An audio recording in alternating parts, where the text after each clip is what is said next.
Assalamualaikum warahmatullahi wabarakatuh. Pada kesempatan kali ini kita akan membahas tentang peradaban emas dinasti Abbasiyah. Yang pertama, kemajuan ilmu-ilmu agama. Yang kedua, kemajuan ilmu kesusastraan dan arsitektur. Yang ketiga, kemajuan pendidikan dan perpustakaan. Yang pertama, kemajuan ilmu-ilmu agama. Di antaranya yaitu ilmu hadis. Dalam sejarah perkembangannya, ilmu hadis sudah dimulai pada masa dinasti Umayyah di bawah kekhalifahan Umar bin Abdul Aziz. Pada masa dinasti Abbasiyah, para ulama mulai meneliti dan mengkaji berbagai ilmu hadis untuk menentukan keabsahan dan keasliannya, baik dari segi sanad, rawi maupun matan. Dengan demikian, masa kejayaan dinasti Abbasiyah telah meninggalkan hasanah yang tak ternilai harganya, termasuk para ahli dan karyanya yang termasyhur. Antara lain yang terkenal yaitu Imam Bukhari dengan karyanya Kitab Shahih Al-Bukhari. Selanjutnya yaitu ilmu tafsir. Pada masa Abbasiyah, para ahli tafsir mulai melakukan kegiatan penafsiran secara teratur dan terukur. Dan terdapat dua cara yang digunakan untuk menafsirkan ayat-ayat Al-Quran. Yang pertama, menggunakan metode tafsir bil al-ma'syur, dan yang kedua menggunakan metode tafsir bil ra'yi. Selanjutnya yang ketiga yaitu ilmu fikih. Dalam sejarah perkembangan dinasti Abbasiyah, pada masa ini dipandang sebagai periode kesempurnaan dikarenakan munculnya imam-imam mujtahid besar. Pada masa ini juga muncul pula ulama yang dikenal dengan sebutan 4 imam mazhab, yaitu Imam Abu Hanifah, Imam Malik, Imam Syafi'i, dan Imam Ahmad bin Hambal. Mereka adalah para penyusun kitab fikih yang terkenal dan mengembangkan paham atau mazhabnya. Keempat tokoh tersebut telah menghasilkan karya bersejarah. Salah satunya karya Imam Abu Hanifah berjudul Fiqih Akbar.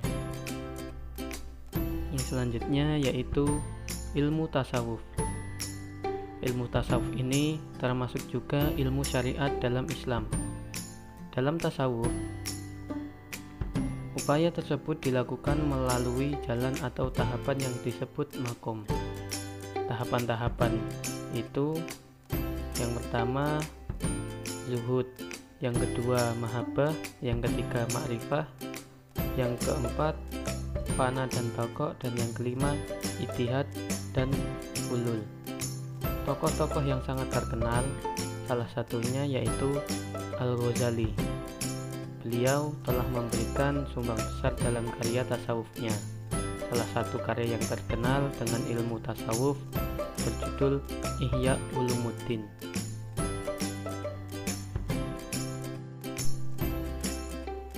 Yang kedua yaitu kemajuan bidang seni dan sastra. Pada masa ini, masa Abbasiyah dapat dikatakan sebagai masa keemasan kesusastraan muslim masa klasik.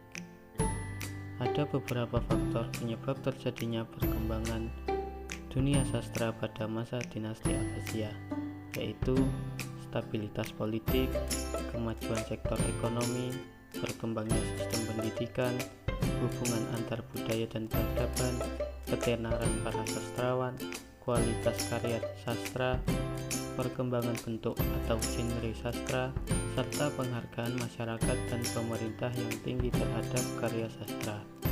Nomor 1, genre atau jenis sastra pada masa Abbasiyah. Perkembangan prosa.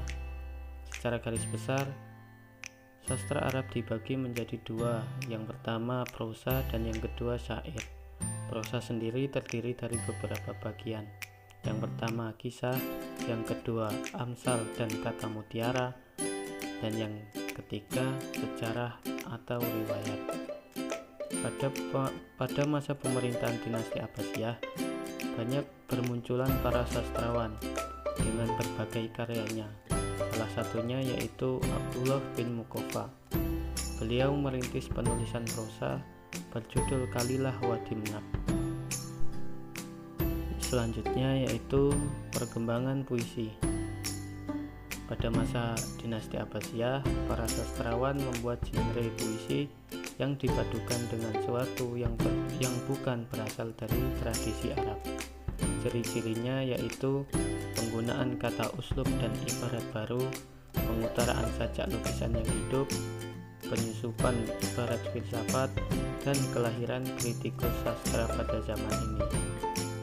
Tokoh penyair terkenal pada masa Bani Abbasiyah salah satunya yaitu Abu Nawas, dengan nama aslinya adalah Hasan bin Hani. Selanjutnya yaitu perkembangan musik. Pada masa dinasti Abbasiyah, dukungan para penguasa terhadap musisi dan penyair membuat seni musik semakin berkembang. Para khalifah dan pembesar istana Bani Abbasiyah memiliki perhatian lebih terhadap musik. Selain itu juga, pada umumnya orang Arab memiliki bakat bermusik. Para pengarang kitab musik masa Abbasiyah, salah satunya yaitu Yunus bin Sulaiman. Beliau pengarang teori musik pertama dalam Islam. Nomor 2 yaitu seni bangunan dan arsitektur. Perbedaan arsitektur pada masa Abbasiyah dengan Umayyah terletak pada pengaruh budaya lokalnya. Bangunan Umayyah bercorak Arab Romawi, sedangkan bangunan Abbasiyah bercorak Persia dan Asia Tengah. Perkembangan arsitektur Islam pada masa Abbasiyah bisa terlihat pada beberapa hal. Yang pertama yaitu bangunan dan arsitektur masjid, yang kedua bangunan dan arsitektur kota, dan yang ketiga bangunan dan arsitektur istana. Yang ketiga yaitu kemajuan bidang pendidikan dan perpustakaan. Nomor 1, pendidikan. Pada masa Abbasiyah, pendidikan dasar diselenggarakan umumnya terpadu dengan masjid.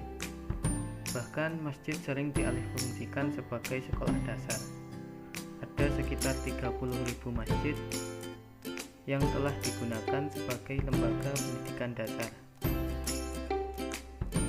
Untuk tingkat pendidikan selanjutnya atau pendidikan lanjut, Khalifah Al-Ma'mun membangun di Bait Al-Hikmah, lembaga pendidikan menengah pertama dalam Islam, dengan menggunakan kurikulum meliputi pelajaran tafsir, hadis, ushul fiqh, ilmu kalam, ilmu mantik, dan kesusastraan. Bait Al-Hikmah juga dikenal sebagai pusat kajian akademis, pusat perpustakaan umum, dan memiliki sebuah observatorium. Pada tingkat pendidikan jenis perguruan tinggi didirikan pula Madrasah Nizamiyah. Yang mendirikan yaitu Nizam Al-Mulk. Madrasah Nizamiyah ini didirikan sebagai pusat studi teologi atau akidah, khususnya untuk mempelajari pemikiran-pemikiran mazhab Syafi'iyah dan teologi Asy'ariyah. Nomor 2 yaitu perpustakaan. Seperti yang dijelaskan sebelumnya, pada masa Abbasiyah, masjid difungsikan sebagai pusat pendidikan sekaligus sebagai tempat penyimpanan buku atau perpustakaan. Perpustakaan lainnya juga dibangun oleh kalangan bangsawan. Perpustakaan menjadi lembaga kajian ilmu-ilmu umum.